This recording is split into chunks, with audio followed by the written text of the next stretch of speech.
אפשר להתחיל. אנחנו מתחילים. היום, יום שני, 8 בפברואר 2022, זוהי הפגישה האינטראקטיבית שלנו, מספר 149.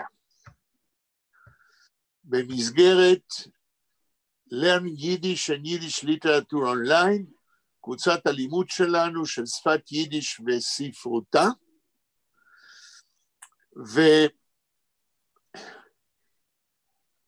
ואני רוצה היום, בלי הקדמות, כפי שהייתי רגיל בפעמים האחרות, ללכת ישר לזיידה סוני נקלח, לסיפור של חיים גראדה, כדי שנוכל לקדם את הטקסט, ואז אני מבקש מנתנאל להעלות על המסך את הטקסט, ולהגיד לנו איזה עמוד ואיזה שורה מלמעלה או מלמטה. אוקיי, אנחנו היינו בעמוד השני, בשורה השישית, אז מספר 1, 2, 3. כן, עמוד השני, שורה שישית. במילים נוח דרדרושה. נוח דרדרושה, שורה שישית מלמעלה. אני מקווה שאנה תבוא היום, היא הייתה אמורה להיות ביום חמישי שעבר, אבל משום מה כנראה לא יכלה לבוא, נקווה שהיום היא בדרך כלל מאחרת קצת, אז נקווה שתבוא. ראובן, סליחה.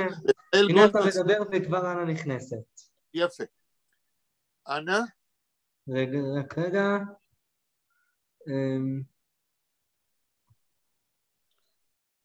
טוב, תמיד יש כמה שניות כאלה בהתחלה, שעד שהזום נקלט. כן. האם אנה שומעת אותנו? הנה. שלום אנה. שלום. שלום אנה, ברוך שובך. את נופלת ישר לתוך הסיפור של גראדה זיידה סוני נקלח. אני רק רוצה להודיע שרפאל גולדווסר התנצל, היום יש לו איזה שיעור אחר באותה שעה, אז אנחנו היום 5? כן. 5, ועם גולדווסר ביום חמישי הבא נהיה 6, וכשבלה תחזור נהיה 7, ואפרים ברקוביץ' שהוא מעלה לנו את כל היוטיובים, ההקלטות, והוא ודאי רואה את הדברים, אז זה יהיה כבר 8. אנחנו בעמוד, איך אמרת נתנאל? בעמוד השני בשורה השישית. העמוד השני יש לו מספר? כן, 10. אנחנו קוראים זיידה סוני נקלח, הסיפור של גראדה, עמוד 10, שורה שישית מלמעלה. האם אנה רואה את זה על המסך? כן, נכון. אוקיי. אני בדרך כלל לא שואל מי רוצה לקרוא, אני מטיל עליכם, אבל הפעם אני אשאל מי רוצה לקרוא לראשון. וואו. אני יכול. כן. כמובן, אם אף אחד מאלה היותר מנוסים ממני לא ירצה. לא, בסדר. אני רק רוצה עוד הודעה קטנה.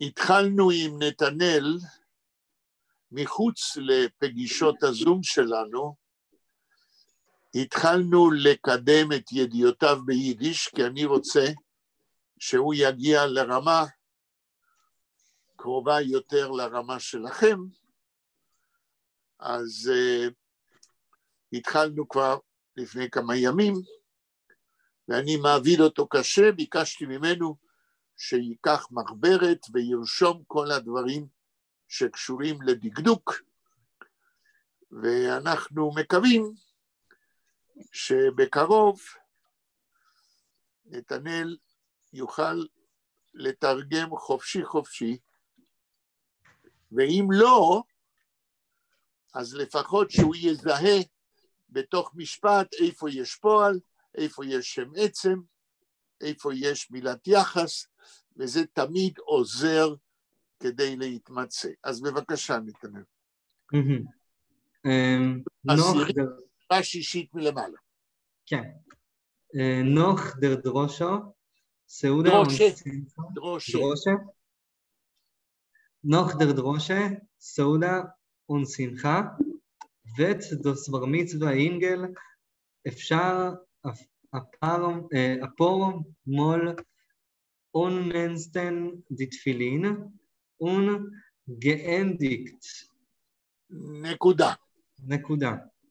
רבותיי, גרדה ממשיך לא להתעלל בנו, אלא לכתוב, הייתי אומר, בטיפה של התמרמרות, אבל בעדינות, על התהליכים ההיסטוריים של החילון במאה ה-20.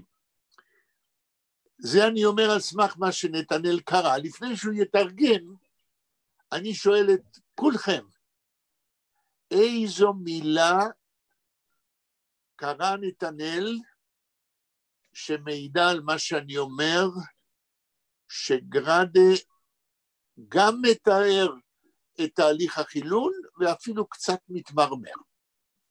מי יכול לנחש איזו מילה במשפט של נתנאל? לפי דעתי, כן? כן, יאיר? מה אמרת, תהליך של מה? תהליך של לא היית בפעם שעברה.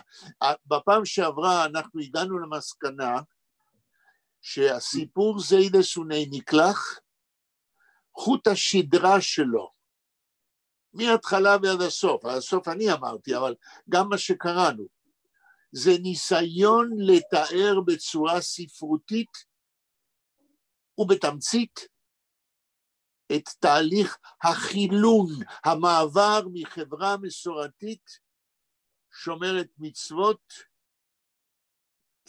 כמעט חרדית לחברה איפה שתהליך החילוניזציה פושה אומרים בכל מקום, ואני שואל, ואנחנו מרגישים את זה גם במשפט שנתנאל קרא עכשיו, מילה אחת. וגאנדיקט. כל הכבוד. שלמה, אתה הפתעת אותי לטובה, לא מפני שחשבתי שאף אחד לא יזהה את זה. אלא מפני שחשבת שאני עם הארץ. לא, אני חשבתי שרק אני שמכיר את הסיפור כולו, מרגיש, כי זה נורא דק. עכשיו שלמה, אני מעמיד אותך במבחן ידידותי. למה אתה אומר, ואני מסכים איתך, שהמילה גאנדיקט, המילה האחרונה במשפט, מעידה על תהליך של חילון מתקדם, ואולי אפילו טיפה של התמרמרות של גרדה. בבקשה, כל הדברים שנמנו לפני כן, הם דברים שהם לא חילוניים, שהם בקודש. דרשה, סעודת מצווה. שנייה, למען יאיר, זהו, תפרט מהם הדברים שנאמרו קודם, כן. אז אני אומר, הדרשה שהוא מפרט קודם, הסעודת מצווה, השמחה והמדידה של התפילין, כן. כל אלה הם דברים שבקושי, ואז הוא אומר, די, גמרנו, עכשיו אנחנו מתחילים את העסק ברצינות. גמרנו, זאת אומרת, לא יהיה סעודת מצווה, לא יהיה יותר המשך של הבר מצווה, לא יהיה יותר 4 כנפות, טלית קטן, לא יהיה ברכה על אוכל, על מזונות וכו' וכו'. אני הולך אחורה, כל הדברים שהוזכרו גם קודם. הפתעת אותי לטובה, אני ממש שמח אני ממש נעלב, תדע לך. לא, הרי אני לא אמרתי את זה כי לא ציפיתי. ציפיתי שמישהו, לכן שאלתי, כן? טוב, אתם יודעים, בקשר בין אנשים, תמיד הצד השני יכול להבין לא נכון מה שהצד הראשון. לא, חס ושלום, אני מתבדח. לא, אני נורא שמח. האם כולכם מסכימים לפסק הדין של שלמה, שהמילה גאנדיקט אומרת מה שאנחנו שנינו אומרים, גרדה, לוחץ על כפתור החילון, ואולי אפילו בקצת התמרמרות. האם אתם מסכימים למסקנה הזאת? אוקיי. כן, זהו. דני, מה אתה אומר? אני אומר שזה בהחלט המילה שאומרת, זהו, עשינו ככה, אפור מול אנמסן תפילין, מספר פעמים להניח תפילין, וזהו זה, נגמר. איך תגידו את המילה גאנדיק בתרגום לעברית? גאנדיק? זה סוף הדבר. חלס. חלס, זה סופי. בערבית, חלס. עכשיו נתנאל, אתה קורא 2-3 מילים ממה שקראת, הוא מנסה לתרגם. תחזור על 2-3 מילים ביידיש. נוח דר דרושר, סעודה ושמחה. בסדר. נוח דר דרושה סעודה, לא סעודה, אלא סעודה זה בעברית. נוח דר דרושה סעודה ושמחה. תרגום. אבל... המילה נוח, איך תתרגם? לאנגלית הייתי מתרגם את זה though, אבל נראה לי זה... איך היית מתרגם? לאנגלית זה היה though. לא, אבל לעברית תתרגם. אבל... נוח אחרי. אחרי, כן? אוקיי. נוח דר דרושה סעודה. תרגום? לא, זה לא דרושה סעודה. זה לא דרושה סעודה, זה דרושה סעודה. אחרי הדרושה יש פסיק. כן. אוקיי. נוח דר דרושה סעודה ושמחה. תרגם. נכון. אחרי הדרשה, הסעודה והשמחה. כן. ואת דוז מילים, כן? כן. ואת דוז בר מצווה אינגל, אפשר אפור... רגע אחד. נתנאל, אני לא מוותר לך על קריאה נכונה, גם קודם אמרת יינגל. האם אתה רואה שם עין? לא. זה בגלל הגרמנית שאתה לומד. יינגל, כן? שני יצורים קשים לצברים לבטא, אז הם מרככים את זה עם העין. נוח, הוט, דר בר מצווה יינגל, כן. דבר מצווה אינגל, אפשר אפור מעל אוניברסיטה... רגע, יש לך מילה הוט, נכון? לא. סליחה, לא הבנתי מה זה אינגל. יש לי בית. מה אתה שואל, דניאל? לא הבנתי מה זה אינגל, שמעתי. יינגל? כן. מה זה יינגל? כן. נתנאל, מה אתה אומר? כן, צעיר. איך? צעיר. ילד. כן, בחור. כן, כן. זה הדימיוניטיב של יינג. נכון, זה דימיניטיב של יונג. יונג זה בחור מגודל, יינגל זה בחור קטן אולי לפני גיל 9. עכשיו, יש בדיחה לשונית אצל דוברי יידיש. כאשר הם מתייחסים בזלזול לשפה האנגלית. איך אומרים? שם של השפה האנגלית זה אינגליש. אז היהודים דוברי יידיש רואים יינגליש, שפה של נערים. טוב, נתנאל. כן. אין הוט, יש ות. לא הבנתי. אין הוט במשפט. תקרא עוד פעם. נוח אחרי סימן. ות דוס בר מצווה אינגל, אפשר אפור מול אלמסטן, דתפילין וגאנדיקט. ות אפור מול, מה המילה אחרי אפור מול? דתפילין. לא, יש מילה לפני זה. סליחה. מסטן. און-מסטן. און-מסטן. אז שאלה שלי, נתנאל, המילה הראשונה שקראת עכשיו זה ות. כן. לא הספקתי בפעם שעברה לדבר איתך על פועל עזר של זמן עתיד. אבל אתה כבר למדת איתי בפעם שעברה מחוץ לזום, שלפועל בעבר יש פועל עזר, ואני אומר עכשיו, לפועל בעתיד ביידיש יש גם פועל עזר, והפועל ות זה פועל עזר. עכשיו צריך לחפש את הפועל הגרעיני במשפט הזה. יש לנו פועל עזר, מהו הפועל הגרעיני שאותו נצטרך לתרגם? נראה לי שזה גאנדיקט, לא? לא. אוקיי, אז אני ניחוש שני, און-מסטן? נכון. מילים שאני... ות, און-מסטן, זהו הפועל. והתרגום, מסטן זה למדוד. עכשיו אני שואל את כולכם, אם מסטן זה למדוד, מה זה און-מסטן? מסטן זה להניח תפילין. להניח תפילין. זאת אומרת, הפרפיקס, הקידומת און, אומרת שהפועל נעשה הרבה, או בתשומת לב, כן? ולכן להניח. אז בבקשה נתנאל.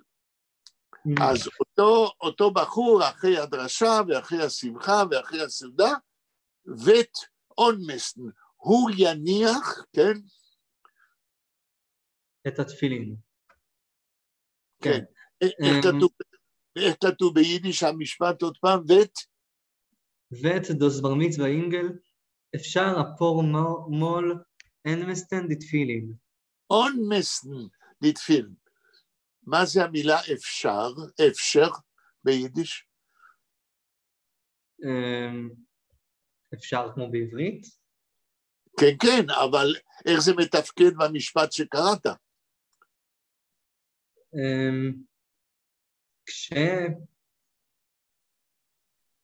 אפשר לעזור לך, אם אתה לא... אני אשמח לעזרה. רגע, עכשיו נתנאל מדבר, כן? אני אשמח לעזרה. בבקשה, מי יכול לעזור לנתנאל? אולי מה? אולי עוד ידיע תפילין עוד כמה פעמים וזהו זה. אפשר און-מסטן. אולי, אמרתי, אולי אפור מול. כמה פעמים, וזהו זה. גאנדיקט וחלס. ונגמר כל הסיפור. כאילו בר מצווה זה סוף התהליך הדתי. בדיוק. וגרדה כאן במילה אחת, גאנדיקט, הרג את כל השמחה. וצריך כישרון. זה לא שאני רוצה להגדיל את חשיבותו של גרדה, אני נפעם כשאני רואה איזה טריקים או דרכים פואטיות גרדה משתמש כדי להכות בנו מכה של התרשמות מה הוא רוצה להגיד במילה אחת, אבל המילה האחת הזאת אומרת הרבה יותר. הגאנדיקט הזה הוא בימינו בארצות הברית, בארגנטינה, בדרום אמריקה. המציאות כולה. אם יש עוד ילדים שעושים בר מצווה, כמו שאומר דניאל, זה השלב האחרון לפני שהם הופכים לגויים. סליחה שאני אומר את זה בחריפות. אתן לכם דוגמה. לפני כמה שנים סיפרו לי איך עושים בר מצווה בארגנטינה. ותאמינו לי שזה באמת אמת, מה שסיפרו לי. בחור הבר מצווה מופיע באולם הבר מצווה, עומד לבוש בבגדי אסטרונאוט, והוא יורד מהתקרה על פלטפורמה, וככה הוא מגיע לקרב הקהל שחוגג לו את הבר מצווה. אסטרונאוט, בר מצווה, גנדיקט. דרך אגב, עד כמה שאני יודע, ואני לא חקרתי את זה, אבל הבר מצווה, הטקס של הבר מצווה, הוא דבר יחסית מודרני. ודאי יש מאמרים על זה, אני אפילו הייתי אומר שזה דבר,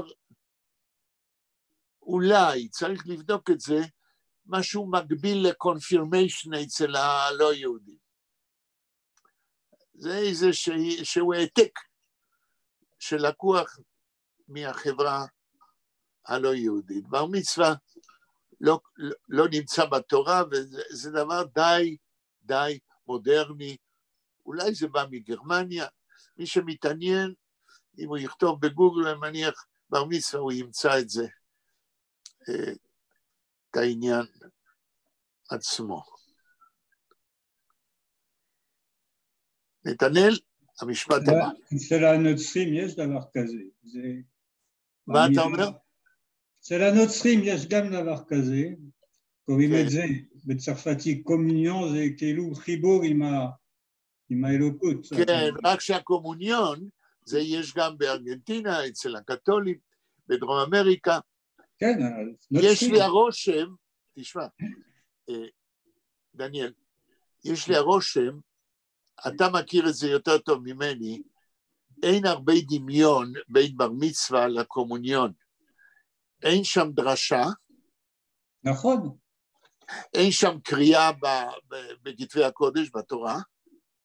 כן? זה מאוד מאוד שונה. עכשיו, המילה קומוניון, עד כמה שאני יודע ספרדית. התחברות. איך? להתחבר עם האלוקות. בדיוק. להצטרף לקהל הקתולים. כן?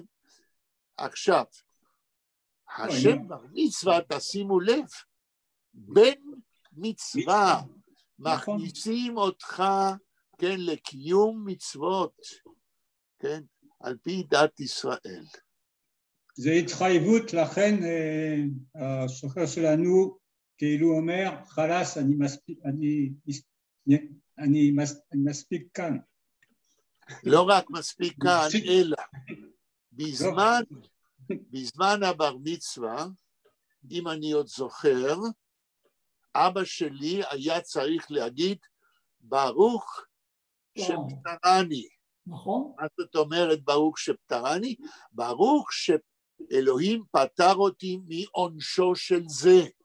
זאת אומרת, מעכשיו אני צריך לקיים את המצוות. לפני הבר מצווה, כן? אני לא הייתי בר עונש, כי לא הייתי בר מצווה, אבל עכשיו האחריות של קיום המצוות היא עליי. ויש בזה שוני די רציני. אני טוען, זה שנים, ואפילו כתבתי על זה ביותר ממקום אחד. ההבדל הגדול, לא שזה יותר טוב או לא שזה יותר רע, אבל ההבדל הגנרי, או איך לקרוא לזה, ההבדל המהותי, בין נצרות ליהדות,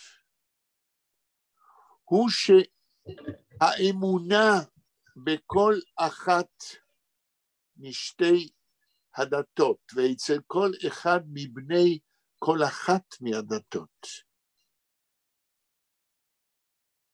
יש לה מעמד כותבי ושונה.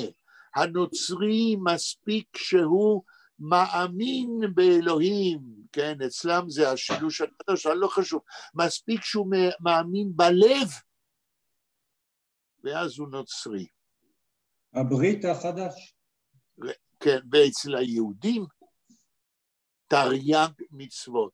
זה לא מספיק שאתה מאמין בלב, אתה צריך להעיד יום יום בחיים שלך על ידי קיום המצוות, על ידי מעשים, ועל ידי עשה ולא תעשה. כן? אתה צריך להעיד על אמונתך. וזהו לדעתי הבדל תהומי. אתה לא רק מדבר, אתה מקיים. כן? ויכול להיות שזה מחלחל לכל התרבות היהודית ולאופיו של אדם יהודי ולפסיכולוגיה של יהודים. לא מספיק להגיד משהו, אתה צריך לקיים מה שאתה אומר.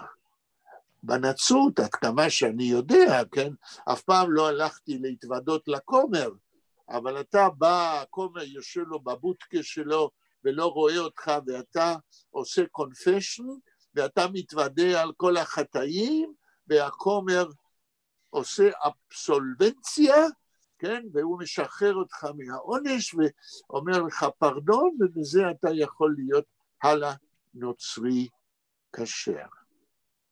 לא ככה ביהדות. ההבדל, אני לא אומר מה יותר טוב ומה יותר רע, אבל יש לי רושם שהאמונה היהודית עם תרי"ג המצוות היא הרבה יותר פרקטית, הרבה יותר מכירה את הנפש של האדם בכלל, והרבה יותר מחייב. האם מישהו רוצה לחלוק עליי, או להגיב על מה שאני אומר? בבית המשפט החילוני, דעתך לא התקבלה. זאת אומרת, תסביר. אני מתכוון למשפט רופאייזן. כן, אז ברופאייזן היה כומר, כן. והוא רצה לעלות על פי חוק השבות, כן. ולהתקבל כיהודי. כן. ובית המשפט דחה אותו. כן, אבל בסדר, אבל למה? אני זוכר את העניין של רופאייזן, יכול להיות שזה מה שהביא את בן גוריון לשאול, מי הוא יהודי, אם אני לא טועה. אני לא, בכל אופן, לא, אדם בא ואמר, תראה, אני יהודי, למרות שאני נוצרי, ואז בית המשפט אמר לו, גלגל אותו מכל המדרגות. טוב, מכיוון שאולי אני לא מכיר באמת את הסיפור כולו, אבל האם רופאייזן הוא קיבל על עצמו תרי"ג מצוות או לא? לא. נו, אז זה כל העניין. זאת אומרת, יהודי שאינו מקבל על עצמו עול תורה ומצוות, אז זהו. אני כן אבל הייתי רוצה לחלק בין הגדרה של יהודי על פי עם, שכאן אפילו ההלכה בעצמה אומרת שזה רק מספיק שאינך יהודיה וזהו, לבין הגדרה של יהודי דתי שומר מצוות, ששם ודאי שהוא גם צריך להיות, כשמו כן הוא שומר מצוות. כלומר, קצת להפריד בין האתניות לדת. כן, אבל השאלה הגדולה היא, גם יהודי שאיננו חרדי, כן? ברגע שהוא לא מחויב, ולו רק בהבנה לתרי"ג מצוות, גם אם הוא לא מקיים את כולם, הרי כיבוד אב ואם זה אחת המצוות, כן? ואפשר למצוא הרבה, אני חושב, הרבה מצוות שיהודי חילוני מקיים אותם גם אם הוא לא מודע לזה. למשל, בספר המצוות של הרמב"ם, כן? אז ישיבת ארץ ישראל לא מופיעה כמצווה, ועל זה כבר נשברו כמה קולמוסים, ושאלו איך זה ייתכן, הרי יש המון מצוות שתלויות בישיבה בארץ ישראל, ואיך אפשר להגיד ולמה ישיבת ארץ ישראל לא נחשבת אצל הרמב"ם במניין תרי"ג המצוות, והתירוצים שאומרים שם, כן, זה אחד התירוצים, כן, שזה מובן מאליו, מכיוון שיש מצוות רבות שתלויות בארץ, אז לא צריך אפילו לכתוב את זה, כן? ישיבת ארץ ישראל, גם יהודי חילוני שחי פה, או שעלה, הוא יגיד כציוני, ואני אומר, אין דבר כזה. אם אתה עולה זה מפני שאתה מרגיש שאתה יהודי, מה זה ציוני? זה אחד שחושב שלחיות בציון זה א' ב' של להיות יהודי, אמנם בגרסה הציונית שהרבה פעמים לא מבינים שחוץ מלעלות לארץ יש עוד כמה מצוות שיהודי צריך לקיים, אז בלי קיום מצוות, אם אתה מודע להם או לא מודע להם, אז אין יהודי, ולכן אני לא ממהר לקבל מה שנתנאל אומר, כן, לחלק בין יהודים חרדים שמקיימים מצוות, לבין חילונים שלא מקיימים. גם חילונים מקיימים גם אם הם לא יודעים. כמו שאתה אמרת, יש עוד כמה מצוות. לא, אני מכיר הרבה אנשים שהם ממש לא חרדים ועדיין שומרים על רובם, אבל זה לא העניין כמה מצוות אתה שומר, כי הרי אין יהודי ששומר את כל המצוות. זה כל העניין. יש, אבל הם לא רבים, הם בכלל לא רבים. זה כל העניין. העניין הוא ההחלטה העקרונית לקבל על עצמך את המצוות, ואז גם לפעול לפי זה. זה שבעוונותיך הרבים אתה חוטא בשגגה, או קשה עליך, זה עניין אחר, יש חוטאים לתיאבון, כמו שקוראים להם בהלכה. זה פרץ במוני שומר, כן? שאם מישהו חטא, אז ילבש שחורים, כתוב בגמרא, ילך לעיר אחרת, כן? וייתן נדבה בקופסת חיסכון, יבקש סליחה וכו'.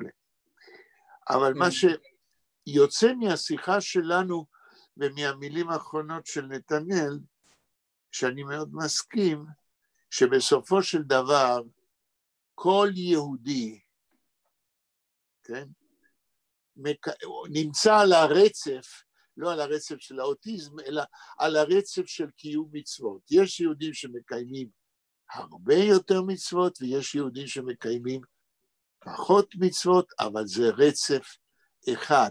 וכמו שנתנאל אומר, תלוי מה המודעות של אותם יהודים חילוניים, הייתי אומר גם של החרדים, למה הם מקיימים מצוות. כן?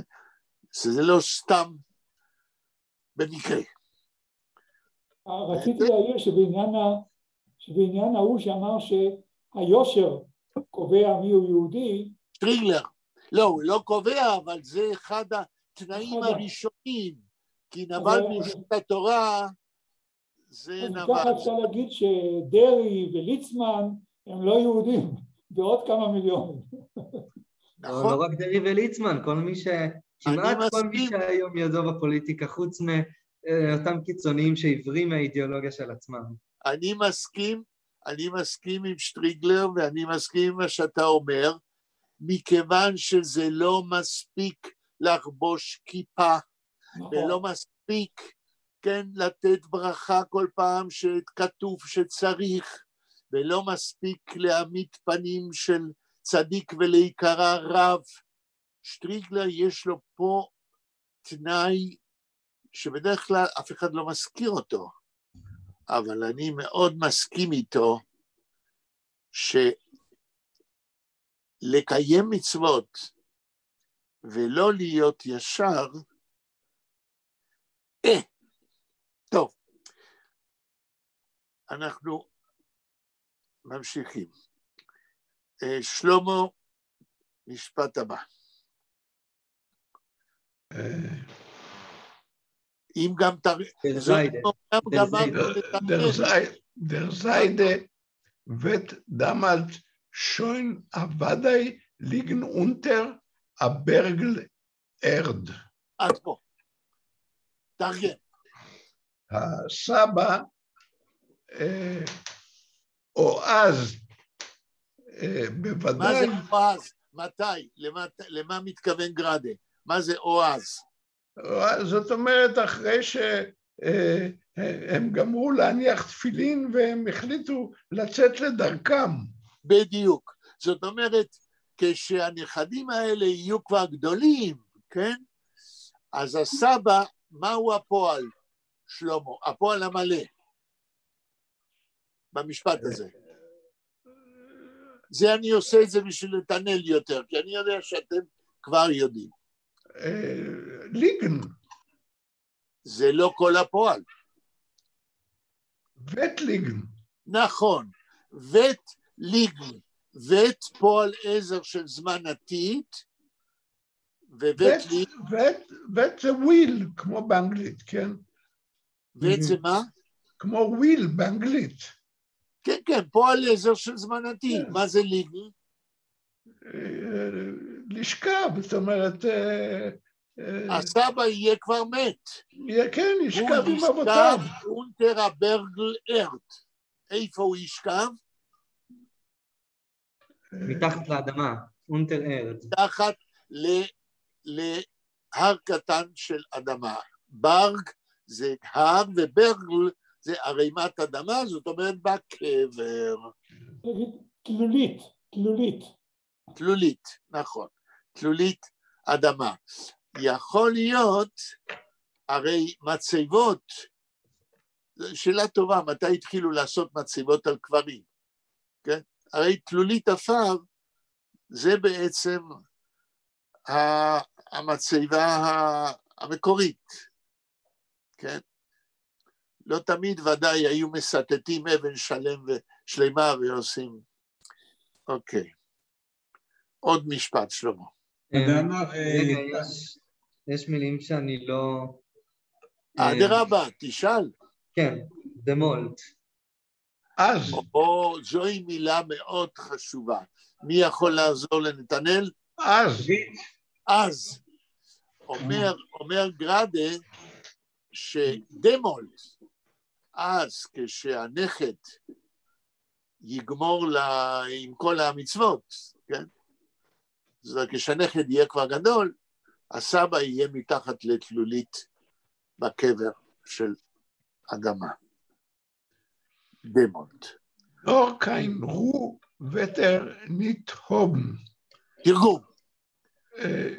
לא תהיה לו שום... רגע, לא, נור, המילה נור. נור זה רק. נור זה רק, אבל לא במשפט הזה.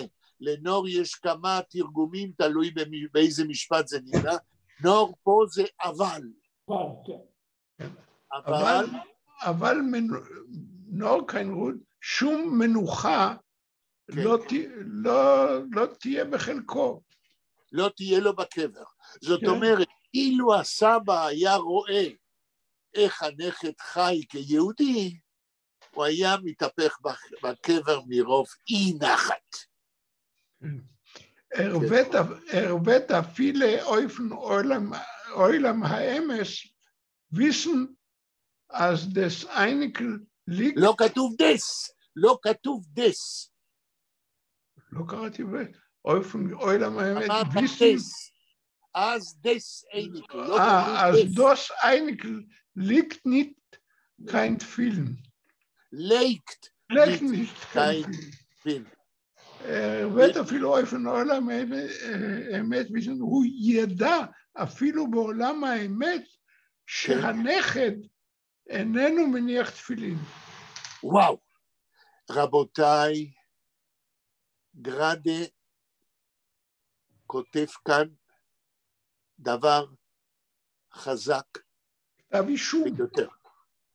מה אתה אומר שלמה? זה כתב אישום. זה כתב אישום או כתב צער עמוק.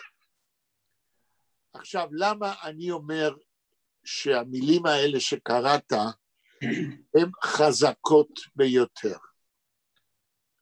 מפני שבדידי הווה עובדה, המקרה דומה כזה קרה איתי.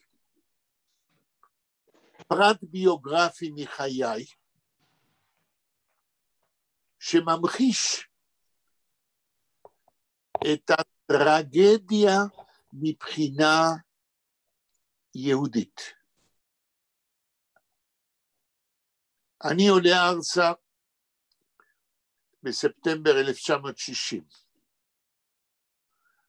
מקבלת אותי בנמל חיפה, באתי באונייה, דודה עליזה, האחות הצעירה של אמי, ש17 שנה מפרידים בינינו, והיא הייתה עד בזמן כשנולדתי בארגנטינה. הדודה שלי עלתה ארצה ב-1949, כן? והיא מקבלת אותי בנמל חיפה, אנחנו נוסעים, היא גרה בירושלים, אנחנו נוסעים לירושלים, היא הייתה כבר בירושלים מאז 1949, ולאט לאט היא באה הרי מהבית של הסבא שלי, אבא של אמא שלי, יהודי שומר מצוות, מזכיר בחברה קדישה של הקהילה היהודית בבונוס איירס, היא יודעת מה זה שמירת מצוות, ובירושלים היא חיה לבד, ולאט לאט היא מתחרדת, במובן הזה שהיא באה אומנם מבית דתי, אבל מיד כשהיא עלתה ארצה, הייתה בקיבוץ קצת, ואספה תפוחי אדמה, עם מכנסיים קצרים, יש לנו תמונות, אבל לאט לאט היא התקרבה לרב אריה לוין. יודעים מי זה היה הרב אריה לוין בירושלים? רבם של האסירים. נכון. רבם של האסירים, צדיק אמיתי, יהודי שומר תרי"ג מצוות, עד כמה שאפשר להגיד על אדם שהוא שומר את כל המצוות, שהעמיד צאצאים, רבנים, משפחה של שומרת מצוות, והוא היה רבם של האסירים בזמן המנדט, הוא היה מבקר אצלם, אצל אלה שאחר כך נתלו. והדודה שלי, דודה עליזה, הייתה מבקרת אצלו, והוא הכיר אותה והיא הכירה אותו. יום אחד, די קרוב לתקופה שעליתי ארצה ב-1960, דודה עליזה לוקחת אותי לביתו של רב אריה לוין. ביתו זה היה חדר, ובו מיטה, כיסא אחד, אולי היה איזה שולחנון, ורב אריה לוין מזמין אותי לשבת איפה? על המיטה שלו בקצה. דודה עליזה יושבת על הכיסא, הוא במיטה, והיום אני מבין שדודה עליזה זאת, שעד יום מותה בגיל 92, לא התייאשה מלנסות להפוך אותי ליהודי חרדי שומר מצוות, ולכן לא הייתה מסוגלת להבין אותי ואת עולמי, כי כל הזמן זה הפריע לה בדרך, שאני כמו שאני. דרך אגב, זו אחת הבעיות של אנשים, שומרי מצוות חרדים, שלא מסוגלים להכיל את הזולת שאיננו כמוהם. יחסי עם דודה ליזה היו מצוינים, אבל אני הבנתי שהיא לעולם לא תהיה מסוגלת להבין מה אני עושה ובמה אני מאמין. אז בתוך הניסיונות, זה היה אחד הניסיונות הראשונים, הביאה אותי אל רב אריה לוין, כנראה, מתוך אמונה תמימה ובלתי ריאלית, שפגישתי עם רב אריה לוין, תעלה אותי על דרך הישר לפי תפיסתה. אני יושב אצל רב אריה לוין בקצה המיטה. יכול להיות שהיא קודם דיברה איתו, לפני שאני באתי, ורב אריה לוין מסתכל עליי, ומיני ובי, בלי הרבה הקדמות. אומר לי רב אריה, אתם יודעים, יש עליו כתבו כמה ספרים. אחד הספרים כתב עיתונאי בשם שמחה רז. מישהו מכיר את הספר?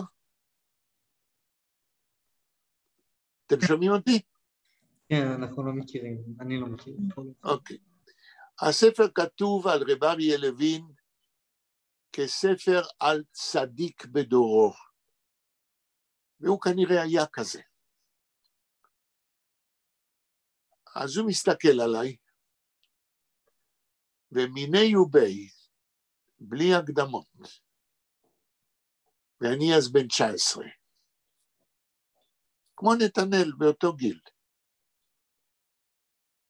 אפשר להגיד, אולי אדם שיש עוד תקווה להעלות אותו על דרך הישר, על בי התפיסה של הדודה שלי,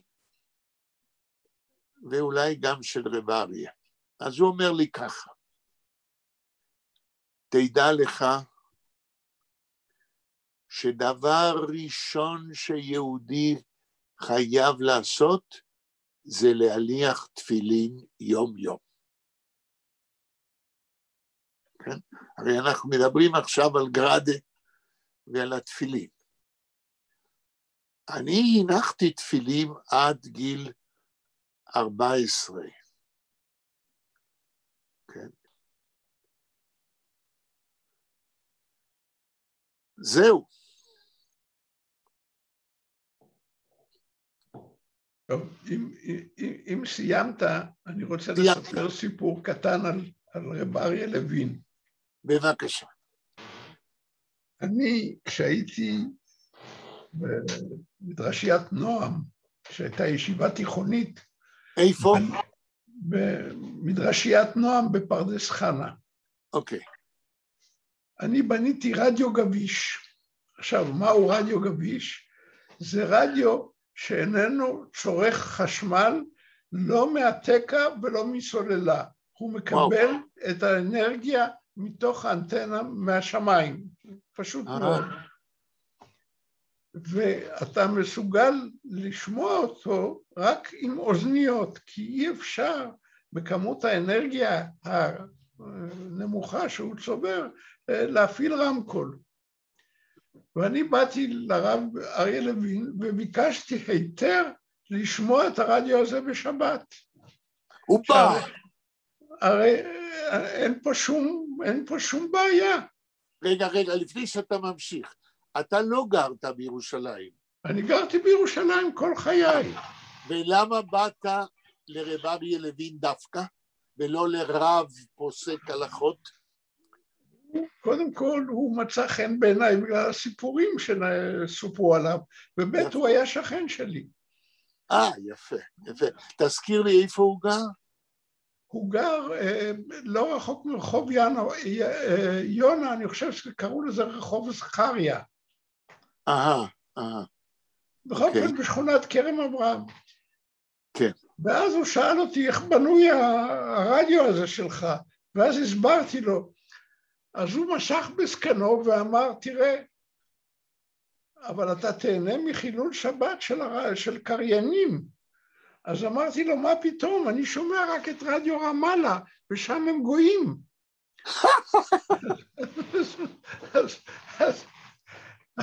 אז הוא אומר לי, אתה יודע מה, אני אוסר עליך לעשות את זה, ולא רק משום מראית עין.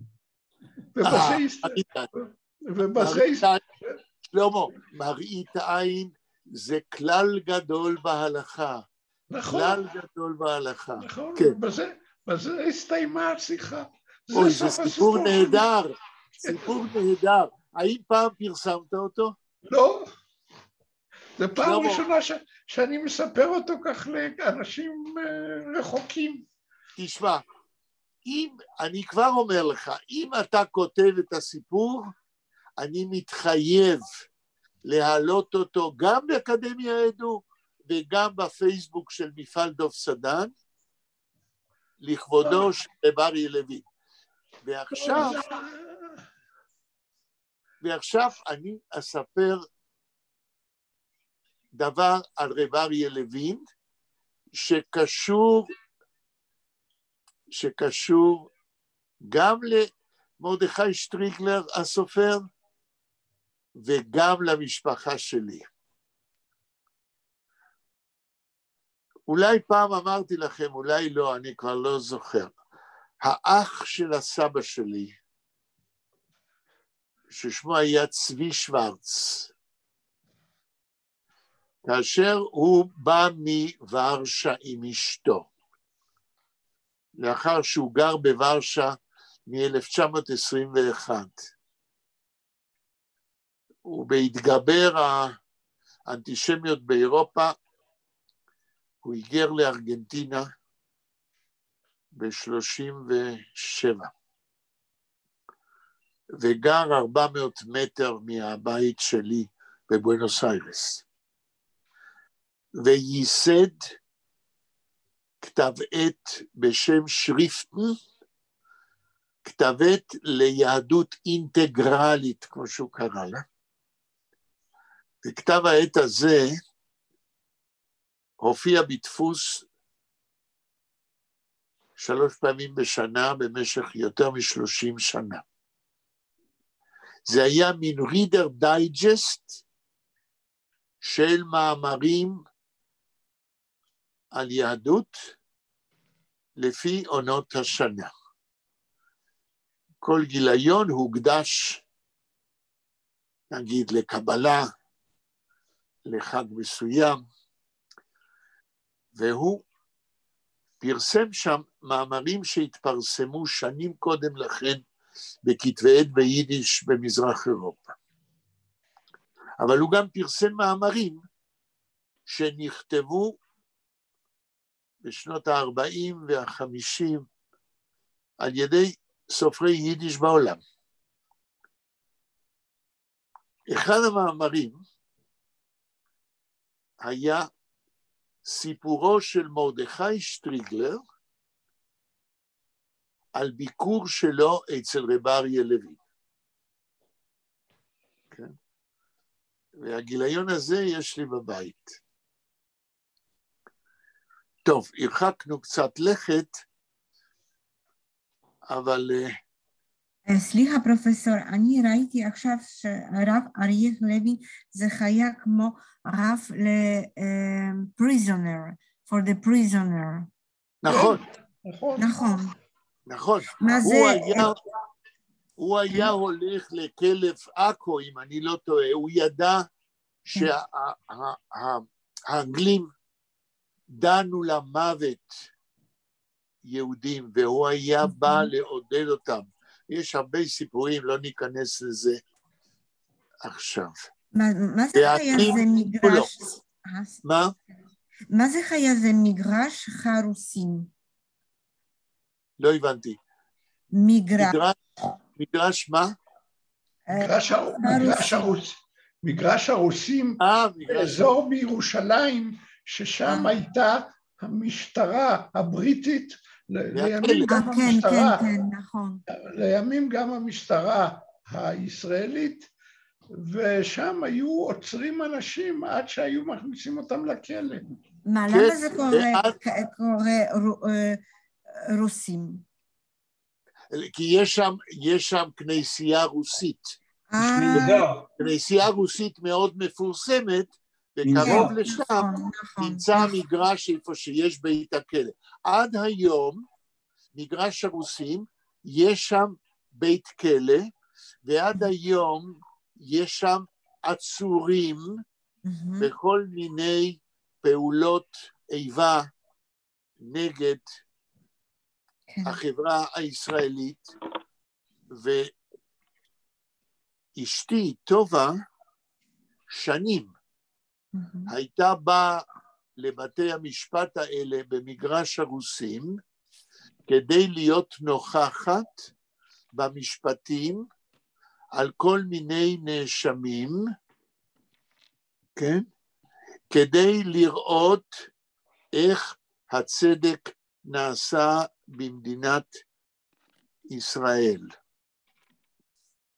אין לנו כרגע זמן להיכנס לעניינים האלה, אבל היא ביחד עם ארגון שנקרא מחסום וואץ', כן?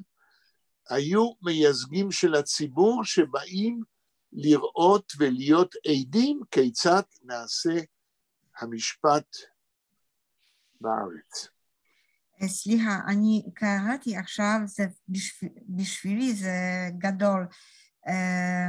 זה רב הוא היה רב, he was visit the leprosium in בית. נכון, הוא הלך גם...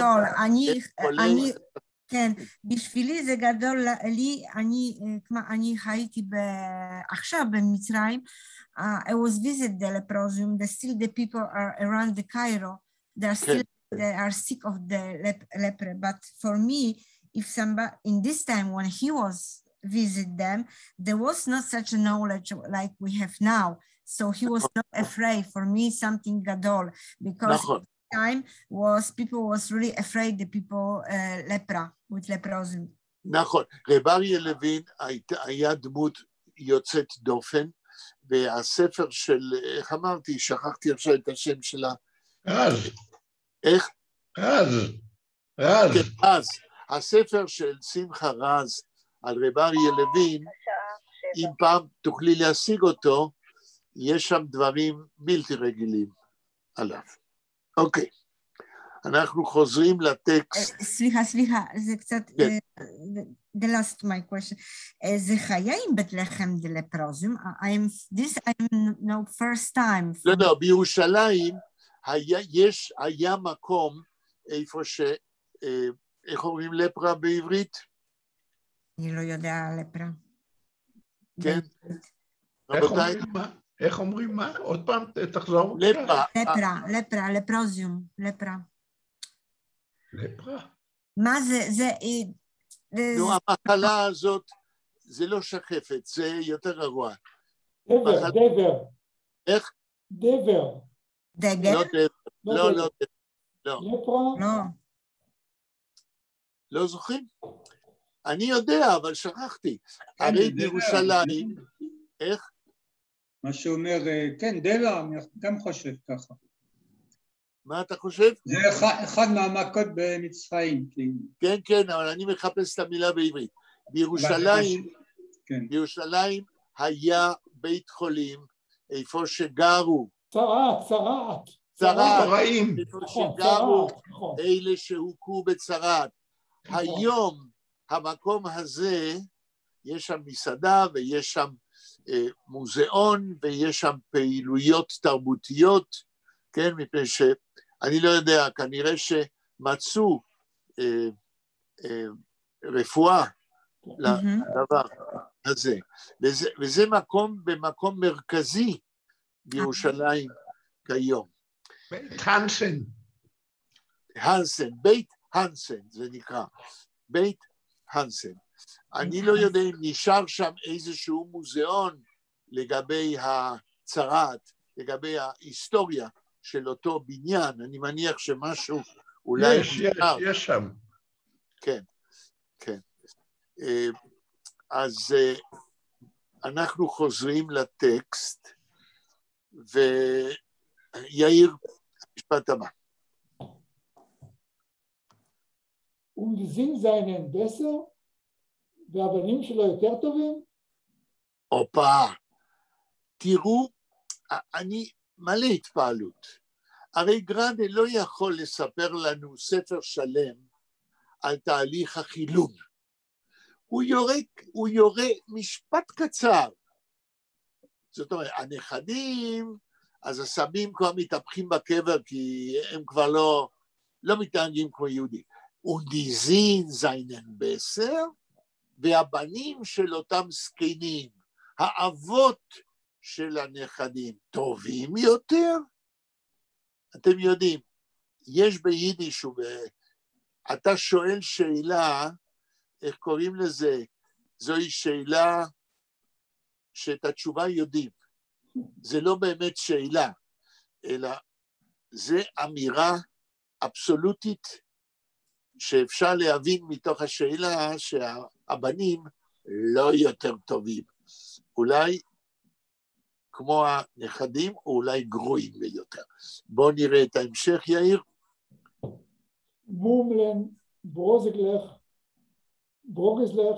zu sich die Greisgrohe in und bewegen sich hinter die Ständers. Murmeln זה ממלמל, נכון? מורמלן. מורמלן זה ממלמל, ממלמלים בצורה ברוגזלך. תחזור המילים ביידיש. מורמלן? מורמלן ברוגזלך. לא הבנתי. ברוגזלך. מה? ברוגזלך. ברויגזלך. לא, כתוב בית ריש וו גימל, ברוגזלך. ברוגז, זה המילה... זה מילה עברית, זה מילה עברית. בתוך היידיש, מורמלן ברויגזלך. ממלמלים כאוסים, בברוגז, ברוגז. זה הזקנים האלה, אומרים, מה, והבנים יותר טובים, כן? אז ממלמלים נרגזים, הלאה ביידיש. sich die Greisgrohe. אוקיי, מורמלן ברויגזלך צו זיך, ממלמלים ברוגז לעצמם, כן. היא די גרייסגרוה. גרייסגרוה זה אפור. היהודים החרדים מאוד. לא. גרייסגרוה זה אפור. גרייסגרוה זה שהשיער שלהם כבר אפור. אבל גרייס גרוה, זאת אומרת, הזקנים מאוד. הזקנים מאוד. כן, כי גרייס זה זקן, וגרו זה אפור. הזקנים האפורים האלה, הם ממלמלים לעצמם, צוזיך, הם ממלמלים. מה הם ממלמלים? מה, הבנים יותר טובים?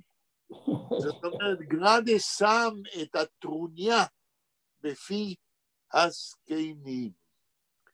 אוקיי. עוד כמה מילים? גרייסגרוה זה שערם אפיר, זאת אומרת אפור, כן. כן, אז ממלמלים לעצמם אפורי השיער, כן, הלאה, ביידיש. Und bewegen sich hinter die Ständers. יגו. אני לא יודע. חושבים לעצמם, שוקלים בעצמם. לא, זיך בווגן, מי יכול לעזור? מתנדנדים על הסטנדים שלהם. ומתנדדים הינטר די שטנדרס. הזקנים האלה ממלמלים מה שממלמלים, ומתנועים בווגן זיך מאחורי, הינטר מאחורי שטנדרס.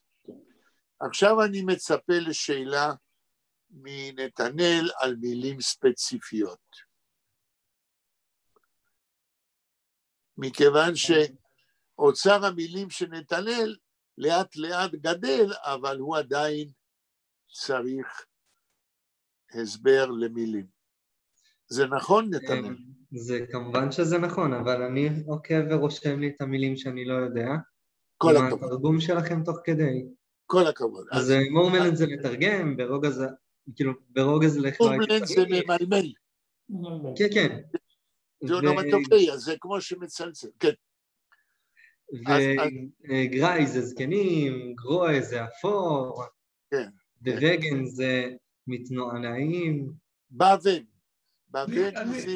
אני רוצה לשאול מה זה ברויגז לך? למה לא ברויגז דיק? למה מוסיפים את הלך או את הלך? כן. לא, אני יכול להבין, למשל אתה אומר שלופנדיק, או יש, הסיומת דיק מתארת מצב, ופה היה צריך להיות ברויגס דיק. זה אפשר, תיאורטית אפשר, אבל הסיומת לך, כן, היא גם כן מתארת הצורה איך שהם רוגזים, כן, בצורה נרגזת. הלך הזה מצטרף לעוד פעלים? כן, בהחלט. למשל, אני מנסה עכשיו לחפש פועל,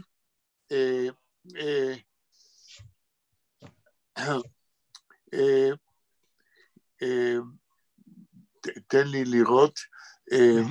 שמוציק לך, אפשר להגיד דבר כזה? תיאורטית כן. תיאורטית באופן מלוכלך, באופן רגוז. אבל אני מחפש מילה שזה לא רק תיאורטי, אלא, רגע, זה לא קל, אבל זה קיים, רק רגע. לא חשוב, תמצא, זה לא, חבל לבזבז את זה זמן. כן, לא, אם אני לא אמצא תוך כמה שניות, אז אנחנו נלך הלאה, אבל אנחנו ננסה לזכור את זה לעתיד. בסדר. אוקיי, נזכור את זה לעתיד.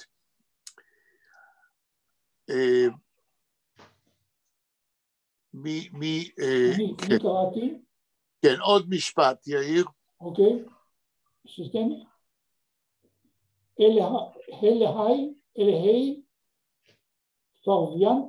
פרוויאנטה, קוסטס, בדרווינט, טרייסלט, זרה פרדרטה, שטמבלך. אוקיי, עכשיו, אלהי, פרדרטה, המילה הבאה לא הבנתי.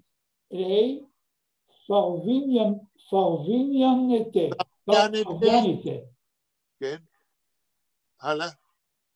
קוסטס. את המילה הזאת לא הבנתי. קוסטס. זה משהו אחר. אלהי פרוויאנטה קוסטס. אני אתרגם.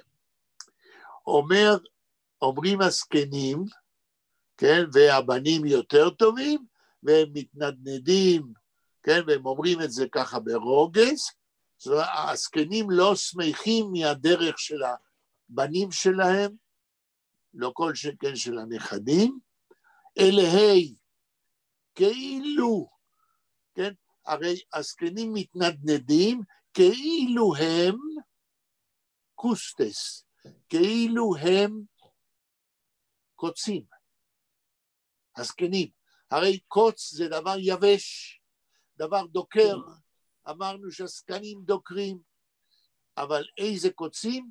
פרוויאנטה, זה כבר תואר השם, אדיקטיב, כי הם מתנדדים כמו קוצים נובלים, פרוויאנט זה נובלים, שכבר לא נשאר אצלם שום מיץ. מיובשים. מיובשים. הלאה. פביאן את אקוסטיס, אבל גראדה לא מסתפק בדימויים האלה, הוא ממשיך את הדימוי הפואטי, מה קורה בקוצים המיובשים. בטר וינט, פרדרטה שטנגלך. כן, אבל אתה קורא כשאני מדבר ואז אני לא שומע. אחרי קוסטס, מה כתוב? בטר וינט, טרייסלט זיירה פרדרטה שטנגלך. אוקיי, אז רגע, הזקנים מתנדנדים, כמו קוצים מיובשים, באייס דר וינט. תרגם. בטר וינט זה רוח, טרייסלט זה מנער.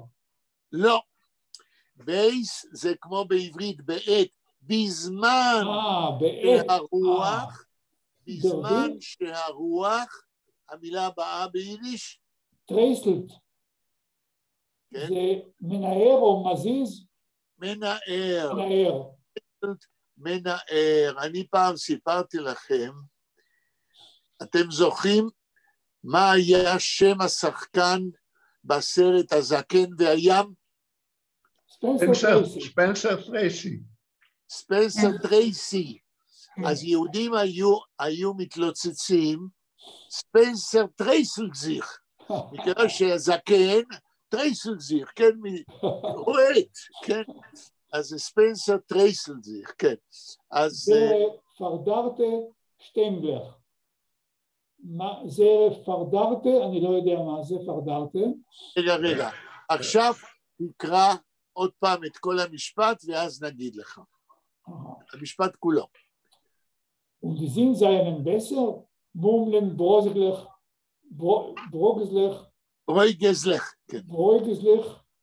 zu sich die greisgraue, wie ist es?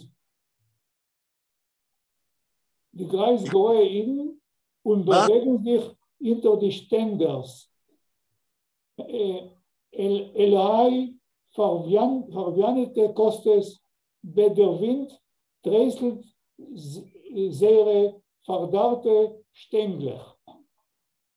Wo der Wind dreißelt, מה אחרי המילה טרייסלט? זיירה פרדרטה שטנגלך. אז זה כמו קוצים מיובשים שהרוח מנענעת את השטנדרים המיובשים. כן, המיובשים. פרדרטה זה כחושים, רזים. כחושים, יפה. הכחושים, בסדר. זה דבר שהתייבש לגמרי ונעשה כחוש. זאת אומרת, גם הזקנים וגם השטנדר שעשויים מאיזה עץ, ודאי זול, כן, הכל נראה שם כשדה של קוצים מיובשים. מה זה שטנגלך? מה המילה? שטנגלך. כן. כתוב שטנגלך? לא. כן, שין, תת, עין, נון, גימל, למד, עין, ח'. כשכולכם מדברים, אני לא שומע. זה כתוב ככה, שין, תת, עין, נון, גימל, למד, עין. לא, רגע, תתחיל עוד פעם. שין, תת, עין, נון, גימל, למד, עין, שטנגלך, שטנגלך זה מה שבעברית זמירות, זאת אומרת, כאשר יש קוצים, אז לקוצים יש ענפים קטנטנים, אז זה השטנגלך, כן? שהרוח מנענע לא רק את כל הקוץ, אלא גם את הזרדים שצומחים על הקוצים האלה. זה הדמיוניטיב השלישי, הכי קטן. נכון. זה תמונה פיוטית לגמרי בפרוזה. ולכן היידיש של גראדה כל כך עשירה, שיש לנו הרבה עבודה. נתנאל, המשפט הבא. שוין איינמול זיך, סליחה, שוין איינמול זין. לא, לא כתוב אין מול. יש לך שני יהודים בלי פתח. נכון. שוין איינמול זיך, זין, לא זיך. אינגלווייז. רגע. שוין איינמול זין. אחרי המילה זין יש פסיק? יש סימן קריאה. אוקיי, אז אם יש סימן קריאה, אנחנו עוצרים. ומנסים לתרגם. נתנאל, אתה ודאי שמעת בחוגים שלך את המילה שוין. מה זה? יפה? לא, זה שיין. שיין זה יפה. אז שוין זה מי יכול לעזור? מה? כבר. חלס. כן. כבר, חלס. עכשיו, הביטוי כאן, שוין אין מול זין. ואנחנו לא יודעים שוב אם זה הזקנים אומרים את זה, או שגרדה אומר את זה, שוין אין מול זין. אין מול זה פעם אחת, לא? כן, כבר פעם אחת בנים. או, מה זה זין? זון זה בן, זין זה רבים של בנים. זה ביטוי אידיומטי, אי אפשר לתרגם אותו מילולית, כי הוא לא יגיד הרבה. שוין אין מול זין, כן? הייתי מתרגם, אלה כבר אחלה בנים, במובן שלילי, כן? זאת אומרת, בנים שאינם טובים יותר מן הנכדים, ושהם גרועים יותר מן הסבים מבחינה יהודית. אתן לכם דוגמה של שימוש בביטוי אידיומטי כזה במשפט אחר, כן? די מיידלך זיינן הויכה. הבנות הן גבוהות, שוין אין מול הויכה, מאוד גבוהות. דוגמה אחרת, די רבונים הובן לנגה ברד. לרבנים יש זקנים ארוכים. שוין אין מול לנגה ברד. זקנים ארוכים ביותר. כן? זה לצורך הדגשה. ביטוי אידיומטי שקשה לתרגם מילולית, כי אז לא יהיה לזה מובן. יש ביידיש המון ביטויים אידיומטיים, שהתרגום המילולי לא מוסר את המשמעות. אז אתם תשאלו אותי, נו, אז איך אפשר לדעת? רק מתוך זה שאתה דובר מלידה יידיש, או שקראת הרבה ספרות,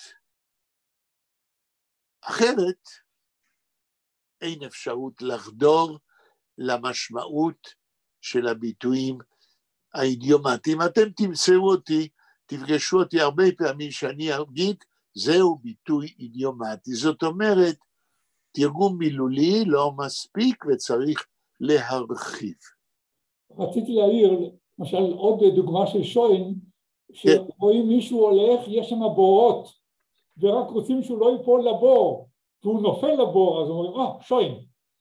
כן, כבר זה קרה מה שציפינו, חלס. כן?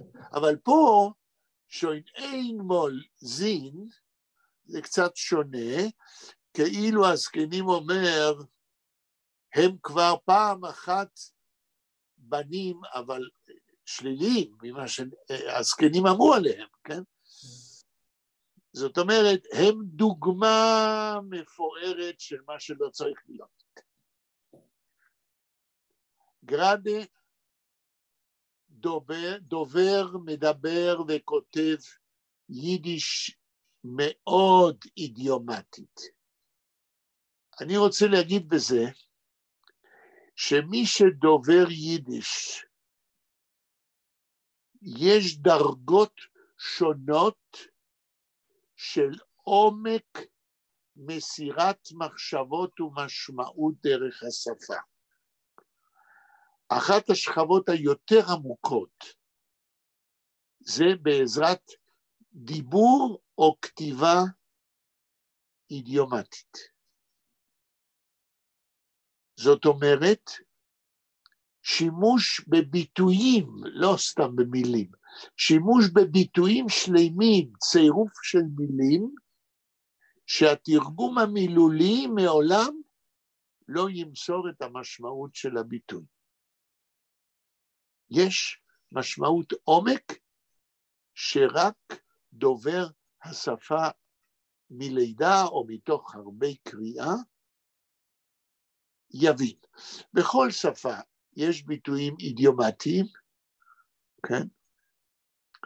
זה בטוח, וזו כבר דרגה גבוהה הרבה יותר של אופי של שפה ושל תרבות. אני מבטיח כשנעלה על עוד ביטויים אידיומטיים, אני אבליט את זה כדי שעם דוגמאות נוכל להסביר את העניין יותר. השעה 7:23. וואלה, יש לנו 7 דקות. הביטויים האלה זה דרגה גבוה, כמו שאתה אומר פרופסור, זה יותר עממי, פופולרי נגיד. לא, לא, לא, זה דרגה גבוהה של משמעות תרבותית, אבל לא בגלל שהדרגה הגבוהה היא דרגה יותר מלומדת, אלא הדרגה הגבוהה יותר היא דרגה שמשקפת את השימוש שהעם עושה בצירופי מילים. זה יכול להיות דרגה גבוהה שהעם הכניס לתוך השפה.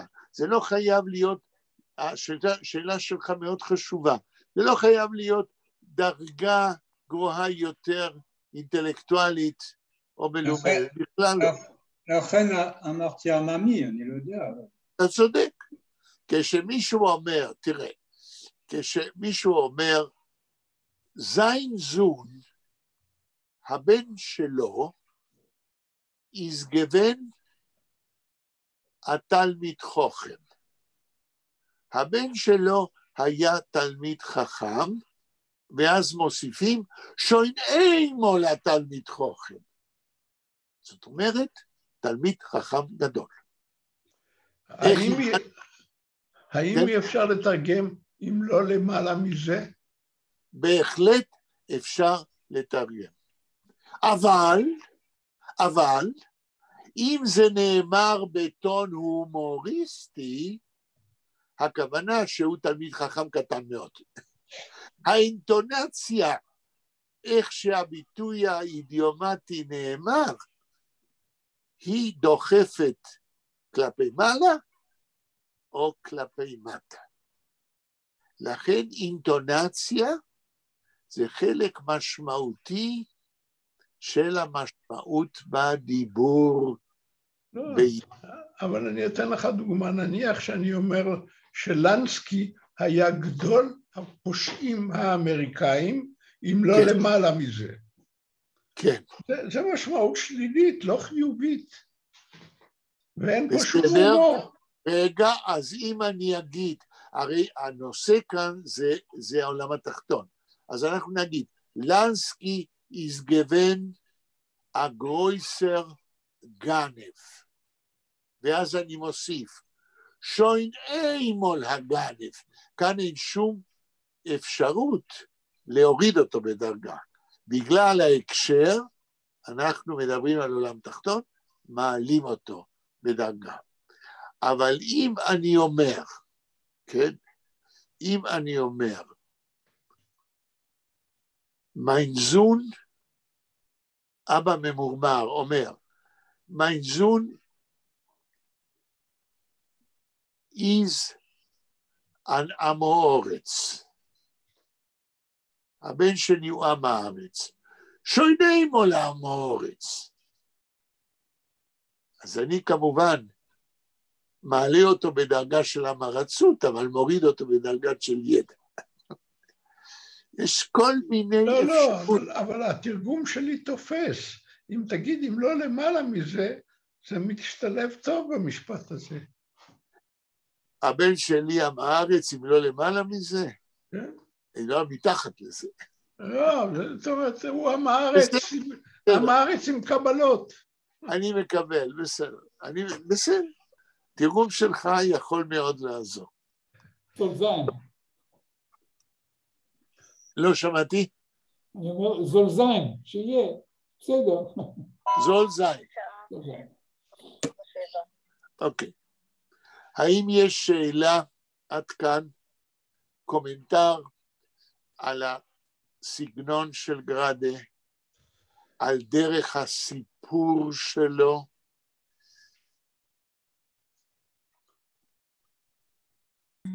כן, יש, יש לי. כן. אני מדבר אנגלית.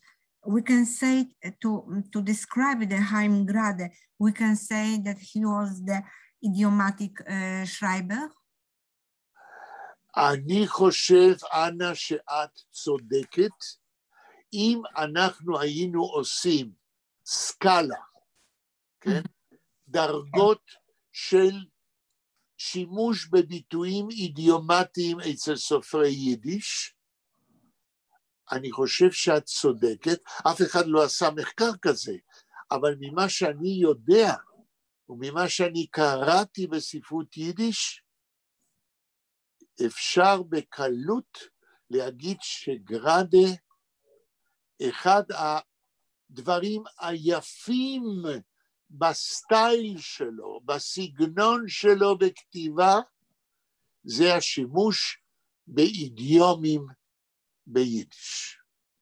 והאמת שאילו הייתי פחות עצלן, הייתי צריך להכין שיעור על אידיומים ביידיש, ואיך גראדה משתמש בהם בסיפורים. אבל ננסה לזכור את הדבר הזה. אנה פה עלתה על עוד תכונה חשובה של גראדה והסגנון שלו כסופר. השימוש בביטויים אידיומטיים הופך אותו לסופר עמוק יותר, שורשי יותר, קלאסיקון רביעי. הגענו שוב, כן, לעובדה שגם בגלל זה אני הייתי מחטיא אותו כקלאסיקון הרביעי, אחרי מנדלה פרץ ושלום עליכם. תודה. הגענו ל7:30, אני מודה לכם מאוד על ההקשבה. תודה רבה. שלום אנה. שלום אנה. ואנחנו משתתפים בצערך. תודה. ואולי פעם... אני לא יודע להגיד את זה בפולנית. אוצר המילים שלי קטן. אנה, פעם אם תרצי, נרצה לדעת קצת על האמא שלך ומה שאת רוצה לספר עליה. ניפגש ביום חמישי ב5:45 כדי לקשקש ולהתראות. להתראות.